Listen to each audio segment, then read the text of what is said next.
of June. So getting the briefing underway for this morning, and I think starting with the charts and what we're seeing thus far, pretty flat overall in the stock futures. Not too much in the way of a guideline, if you like, from what's developed from overnight, although there is certainly a couple of data points to cover from China and Australia. In the currency markets, initial first glance, the dollar pretty steady overnight, minor gains in the dollar index sitting at 97, which is up around 0.1%. So pivot sitting around that level in cable. A bit of pressure earlier on this morning. We'll talk about the election debate that took place last night, whereas euro dollar has been defined by upside resistance here at 112.65.5 during the Asia Pac session. Brief test yesterday afternoon, a retest of that overnight during Asian trade, so worth keeping an eye on that level as we continue through the morning today. Pretty much sitting midpoint between that and pivot at this present point. And I guess just really taking a bit of a recap firstly of yesterday, because we did have a bit of a bout of selling pressure on the back of some economic data. And I think one of the interesting things with US economic data is for quite a long period of time it had been really quite insignificant because it had been quite one-dimensional. Generally speaking, the data had been fairly good. What we had here though was the Chicago PMI number, which is one of the kind of major figures which comes out on a monthly basis from the US. And well, let me just show you the chart of the numbers, because I actually was off the desk for a short time yesterday afternoon. I covered the figure, and if you remember, the figure came in at 55.2, or at least that was at the point before I stepped into some meetings. And 55.2 would have been one of the worst numbers that we've had going back to, well, really the end of 2016, and that would have been well below expectations. What happened? US equities came under some quite heavy selling pressure. It was quickly followed by some housing data which was equally negative as well, probably helping some of this momentum on the downside. We broke technically that double bottom seen over the last couple of days. We made a push all the way down, in the case of the S&P, down to S2. Before then, we get the usual counter buying the dip all the way back to net neutral, if you like, by usually the time of the actual Wall Street close. One of the things to keep in mind here though, if I look back to that chart, what you can see here, there is no 55.2. And actually what happened was the company that sponsors the data basically ran the wrong headline. Not really sure how that happens in this modern era, but instead of 55.2, it was 59.4. In fact, it had gone from one of the worst readings in about a year to the highest reading since November 2014. So if you think these, this is one of the things I always say in the week one of your lectures when interpreting the news. You've kind of always got to expect the unexpected. You would not really envisage a major statistics agency making such a blunder, but until we all get superseded by computers, humans will make errors, and this is exactly what happened yesterday. And so that number got flipped, and instead of it being very negative, it got turned into actually a very positive number. And consequently, once that circulated and got around the market, that also helping some of this recovery as well. So net, we're back in that kind of consolidation phase that we'd been in really through much of yesterday's session before that bout of volatility, so to speak. Looking at the setup in the DAX, so in European indices, I think we've got a pretty good defined level now on the upside to have a look at intraday, because certainly it was within reach of the current market prices, and that being the 12,708.5 level. That's the high from very early on the 25th, and also it would have been yesterday afternoon session. So we're talking about a range, or top of the range, that's been in play really since the break which came on the 17th. It's a pretty decent level. Any punch above there typically would then open up probably a pretty decent move on the upside if that were to materialize. On the downside, other levels here, you've got again, another level of interest around that low on the 22nd. Also came in very early on the 30th. Any break below there, then the extension of that range, and then all the way down to the low point that was eventually seen on the 18th. If you remember the 18th, this was when equities were coming under the most amount of pressure, and that was when the cries of impeachment were at their most ferocious, if you like, in terms of the major dominant news subject at that particular point in time. So we're looking at the rectangle here. That would suggest then the Trump fear, and then since that point, really, it's this price action we've been relatively locked in. It's had some volatile moments, as the DAX does. Not a great deal of direct fundamentals driving a lot of this price movement. So I definitely would be keeping an eye on that upside level, given the fact that we're trading a slight positive this morning in the DAX already. Quickly then, while we're on the charts, oil. You will see that oil is up 62 cents this morning. Pretty decent move already as Europe comes in, particularly highlighting here the gain that we've seen.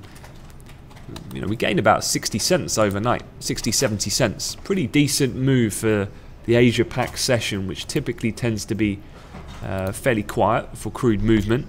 Of course, though, because of the bank holiday in the US, it wasn't just the UK, the US were on holiday as well on Monday. It means that the crude oil inventory data gets pushed back one day, which means you get the API crude oil inventories we had last night. We'll get the Department of Energy numbers this afternoon. And whenever it is a delayed release like this on a bank holiday, it doesn't come out at 3:30 for the DOEs, they come out at 4 p.m. So just remember that as well for future reference. But looking at the numbers last night, they were important, and it does give a clear reason why the market moved quite bullishly last night. And that's because you had a headline drawdown of 8.67 million. Expectations were for just a drawdown of 3 million. In fact, this is the biggest crude drawdown since September of 2016. So very interesting on the headline, and certainly sets the scene then for the data which we'll get later this afternoon. Cushing, that was a drawdown 753,000. Gasoline, a draw of 1.7 million, so a touch also larger draw than expected. Distillates, a bit of 124,000. So looking at where we're trading at the moment, as Europe's come in, you know, after that initial gain seen last night, kind of held that move overnight in Asian session.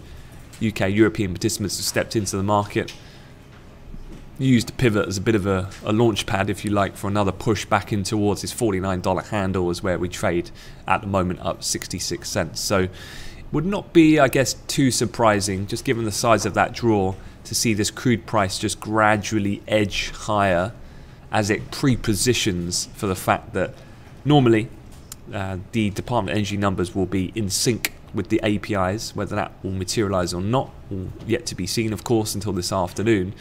But it means then that if this price, let's say, hypothetically grinds up to about 49.25, for example, we would have added about a full $1 on the actual price point that we were pre the API release. That means then that pre-positioning is very important when trying to gauge the market reaction when you see the DOE numbers hit, because the market hypothetically is already expecting a very large drawdown. If that doesn't materialize, that's when you can get some quite big movement on a pairing of this pre-positioned movement. So we'll talk about that a bit more later this afternoon, but certainly that crude number, a bit of a standout, and helping counter what had been prices moving lower post OPEC meeting, on a bit of a disappointment of, you know, where does OPEC go from here. Okay, looking at the pound then, let's talk about the news first. And I'm sure a lot of you would have watched the televised debate, and obviously there was one key person missing of the 7 on the panel. Of course, that was Theresa May. We discussed this yesterday. We're talking about the fact that she seems to be positioning herself to putting emphasis on the Brexit talks in order to kind of win over public support. At the end of the day, her argument being that you voted for Brexit, therefore I am actually facilitating what it is that the broader public requested. And obviously we talked about in yesterday's briefing the minefield of complication in the size of the task at hand. But I would say from a public sentiment point of view, certainly from the social media feeds, she's come under immense pressure this morning. Tim Farron saying last night, telling viewers, the Prime Minister just can't be bothered. Probably sums up really what the other candidates, I think they were more concerned about saying things like that about Theresa May than they were actually debating topics. But nonetheless, I would say that in summary, other than that, there wasn't really much from this talk. Certainly I would say no one stood out and no one really flopped. So status quo, so to speak. But on this subject, there is a new poll that came out last night, and that is YouGov. And if you remember YouGov, the spread between the Tories and Labour was 5 percentage points. Well, that's now dropped to 3. So the lead for the Conservatives has got even smaller. One very interesting thing though, and a couple of stats that I've heard this morning to just throw your way. And obviously this is because there's been a huge spread between YouGov, which is the most narrowest in the results that we've been seeing for this election polling, comparative to someone like ICM, which is about 12%. So you've got a 3 to 12% spread. And when that equates to seats, as we know, that's a huge difference. That's the difference between a hung parliament or an absolute runaway landslide majority to the Conservatives, as far as the percentages add up. Now, one interesting thing is that we've been seeing multiple polls come out on the same day. That was definitely the case yesterday. And there's been 800 previous instances when there's been 2 polls that have come out on the same day when talking about the UK election.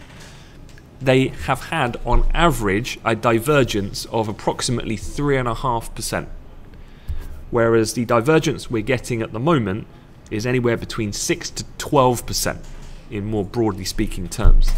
So the average kind of spread is 3 times larger this time round than it has been before. Now, whether or not this is a marker of renewed support for the Labour Party, certainly that's what some would point to. There's obviously this new mathematical modelling, which is sound but quite new, if you like, that YouGov are utilising, which takes then the kind of percentages into actual seat numbers, which hasn't really been done before comparative to the other agencies. But one in particular interesting point to take away from these polls is that, let me just go over this. One of the biggest things which will really dictate how this election will unfold will be the participation rate of the younger generation, who typically are disengaged from UK politics, this being the under 24 kind of catchment. So although Labour, obviously the manifesto is to drop the age to 16, 18 to 24 year olds tend to talk a big game but not actually turn up on voting day. Quite the opposite for the elder generation, who don't really say too much but are very consistent in the ballot box. Now, in terms of the methodology of these pollsters, if you look at someone like Survation, which is one of the main ones, they currently have Conservatives ahead by 6 percentage points. Now, Survation is using a model that is using a turnout rate of 80% for under 24s. Now, to give you a bit of a reference point for what 80% looks like, this is a chart of the turnout by age for the last general election. This was, of course, 2015, and this is the area I want you to look at here. So the 2018 to 24. If you're looking at that age group, that previously in 2015 had a turnout of just 43%. Obviously, the higher the turnout of the youth, the less likely it is the Conservatives will get a large majority, the more favourable for Labour. The Survation mathematical model is based on an 80% turnout. So they reckon that this number will double. Now, I agree, there's been a lot of late registrations in the younger quartile that will be taking place, but whether it would be double, I think, is a far stretch of the imagination. Now, ICM, which has the largest lead for the Conservatives, they have 12 percentage points difference. They are using a model that replicates the 2015 statistics, and they're using 40% as the turnout. Now, I think that may be lowballing it a bit. I actually think it would be slightly higher than that, maybe something more like 50%. But certainly, I think 80% is a little punchy. This is why you're getting this spread between the different pollsters. What does this mean then for market prices? Well, for one, I think the market, this is the financial market, has lost a bit of interest, to be quite honest with you. I think as far as we are concerned, as market participants, this is all just noise now. And when you scratch beneath the surface, as hopefully I've just briefly explained, there's enough there to suggest then that really we shouldn't read too much into the nuances between the difference. The average, if you like, of the poll of polls is something still indicative of a majority win for the Conservatives at this point. Looking at where cable is trading, if I was just to draw a line, well, it's already really the job done for me. Where pivot is where we're sitting at the moment. We are exactly where we were before this kind of shock YouGov hung parliament story was released. So if you thought that that was going to be the beginning of the big kind of move lower in cable, well, you'd be wrong, because we had a really powerful recovery yesterday. A lot of this obviously propelled by dollar weakness on the initial reaction to the bad data that came out in the Chicago PMI, but that got flipped. But I think a lot of people are just looking beyond some of this polling noise at the moment. That's not to say I would not still be monitoring them. Obviously, it'd be interesting at this point, really, two scenarios I'd say to trade on the polls would be: one, Labour takes a lead. Seems to be the way it could be heading, with only 3 percentage points in the YouGov poll. But really, it's not so much YouGov, it's if ICM, which is at the other end of the scale, starts to come into single digits, 5%, 3%, if that was to happen for ICM, which is using, as we discussed, a much more historically accurate model, that would cause some sterling selling in that scenario. So that's how I'd kind of look at the polls when they're coming out from here and henceforth. One thing is, the Jeremy Corbyn has now closed the gap to just 13 points between who does the public think in a YouGov survey if would make the best Prime Minister. Still by far is Theresa May, but actually the difference here now, Jeremy Corbyn is more popular than Ed Miliband was when Miliband went against Cameron. If that's anything to go by. The gap is tighter between Corbyn and May than it was between Miliband and Cameron, going back to 2015. So quite incredible how the scene has been changing, so to speak. Okay, a couple of other headlines quickly just to get you up to speed. Let me just move on to the ECB. This chap, if you don't recognise him, this is Jens Weidmann. This is what an Uber hawk looks like, if you like. He said ECB starting to debate whether to change guidance. Now, these comments are not really directly market moving for this morning, but what I would say is that certainly the tide seems to be shifting slightly towards setting up potential communication changes when the council meets on June 8th. More interesting last night was Fed's Williams. Bullish on the US economy. Sees total 3 rate hikes this year. If you actually look at the details though, he said but views 4 hikes as also being appropriate if the US economy gets an unexpected boost. So by unexpected, I'm sure what he's inferring is that Trump manages to deliver on some of the implementation of his kind of stimulative policies on the fiscal side, and therefore boosting the US economy. And so Williams happy to fit in an additional hike, so that rate trajectory getting more steeper. Of course, whenever a Fed speaker speaks, who exactly is Williams? Well, just thought I'd recap here the kind of hawk-dove barometer, if you like, or dove-hawk-o-meter, as it's been termed by UBS. Williams is here. So being a non-voting member tends to be centrist-leaning hawk, if you like. Certainly nothing like George, Harker and so on, or Mester, but certainly leaning on that side. Would be then the opposite of what we've had from recent speakers, which obviously has been James Bullard and Kashkari, who have been talking more about maybe one hike and then that's it for the foreseeable future. Elsewhere from overnight, you might have read a couple of headlines. You've had a fairly interesting development in regards to China, and this is because you've had their latest manufacturing data and the Caixin market manufacturing PMI, and this is always interesting because that essentially is more like the private measure, whereas the official manufacturing PMI is the government measure. Now, one of the big things about China from an external point of view is as China tries to open themselves up, become more of a transparent economy, certainly with their statistics, so that foreign investment can have more confidence to invest in that country, one thing that's always been questioned is the validity of Chinese data. People often talk about what is the real growth of China. They tell us it's now, tracking 6.9%. But this is because of huge fiscal kind of intervention, if you like, from the government.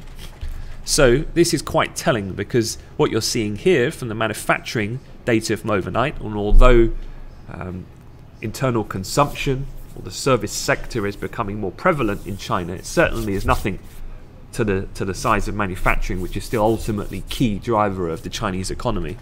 And the government reading essentially is well in expansionary territory. Remember, with these PMI numbers, that's a marker of above or below 50, and so it's still sitting well above 51. However, the private reading has tanked to sub 50, i.e. contraction territory. It's the first time that that's happened, I believe, in 11 months.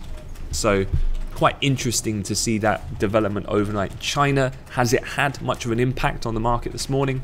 Well, there was one asset actually that did move, although the charts that you've got in front of you not really reflecting that. Let me bring into shot quickly the Aussie dollar. So as you'll note, anyone who trades FX markets, this is the proxy, if you like, for the health of the Chinese economy. You can see here the Aussie future came under some pressure overnight. This is a bit of a dual story of the weak Chinese data, but also you had weak capex numbers coming out of Australia as well. We've recovered some of that. I guess on this move back up on the recovery, I'd be keeping an eye on the previous low points that were seen back on the 30th. And so you can see that's already provided a bit of resistance already on this recovery move. But nothing really too sustained. I'd say it's a situation just worth monitoring and being aware of when it comes to China. Okay, final point before we move on to the calendar then. And earnings season, if you remember, went through without much issue, if you like, or drawing too much market attention either. Actually, it was a fairly healthy earnings season when measured by the percentage or proportion of beats against Wall Street estimates. But one thing here that we have seen is JP Morgan, Bank of America, trading revenue on pace to drop at least 10%. Now, if you remember, the banks have been relatively healthy. Recent quarters have seen, certainly post-Trump election, a pickup in volatility has led to better trading volumes. The problem you're getting now is that around 2 weeks ago, the VIX, or the volatility index, the measurement of volatility in the market, it was at its lowest since 1993. A lack of volatility is a negative for a lot of these trading departments, which is where they derive a lot of their revenue from for these banks. And they're forecasting then for the period ahead, or the previous, let's say, the period that's just gone by for Q2, that they're that they've lost money. So they're already, if you like, trying to prepare the market for what could be, despite this earnings season just gone, the next one could reflect some weakness in that particular division. It did have a little bit of an impact. The banking index as a breakdown of the S&P fell last night, but we, as you know, managed to recover by the close. Just quickly as well, just before I get on to the calendar, Jimmy in the chat quite rightly maybe helping some of this recovery in the Aussie. Despite the weak capex and the Chinese data, Aussie retail sales did come in slightly better than expected, maybe just negating some of that negativity overnight for the currency. Okay, this morning we've already had a couple of the manufacturing PMI data points coming out of Europe, but keep in mind these are final readings, so very seldom do they really capture much attention from traders. That, of course, being the case this morning, there hasn't been much movement on the back of that. We'll get the same for the UK later. Really, this is more about a US focus in terms of where the economic data lies. The main figure being ADP employment change. This, of course, is the kind of bellwether indicator for what the Bureau of Labour Statistics report, or non-farm payrolls, will come out tomorrow. This is the one that the market kind of gives greatest weighted influence as to the forward thinking and to how NFP will come out. Looking at ADP on a historical basis, 177,000 was the last print, so we did see a slight weakening from the trend, which had been really 250 plus on average the prior 3 months to that. 177 was pretty much bang in line though last time, but it did mark the lowest reading in 6 months. So interesting to keep an eye on that later. That will set the scene for Friday's jobs report. Of course, Thursday we get the weekly jobless claims, another lower tier jobs indicator as well, challenger job cuts before those numbers at 12:30. Later in the afternoon you get ISM manufacturing. That's also a good tier 1 key measure of economic health in the States. That as well came in previously its lowest reading since December of 2016. I remember when this last report came out, it was the beginning of some of the slight downside surprises that we've seen in US economic data in what otherwise had been fairly one-dimensional in positive surprises post US elections. So again, we're coming very close in towards the next Fed meeting. I wouldn't be looking at this in terms of are the Fed going to hike or not. They are going to hike. At least that's what the market is pricing. The question mark will be the accompanying commentary and the expectations of hikes thereafter, which is going to be key. And if some of these data points can lean on the weaker side, then we could get a repeat of this kind of dovish hike situation. Finally, wrapping up the calendar, Department of Energy numbers, so the crude oil inventories, they come out 4 PM, remember, not 3:30 because of the holiday. And we had that exceptionally large drawdown in the APIs. So remember, don't use these estimates on the calendar here. The APIs is how the market is positioned, and that then will define how the market will react to the numbers when they come out. Speaker-wise, Fed's Powell is a voter. So let me just cast your minds back to Powell. Where does Powell sit? You can see right here, voter, pretty much alongside Yellen.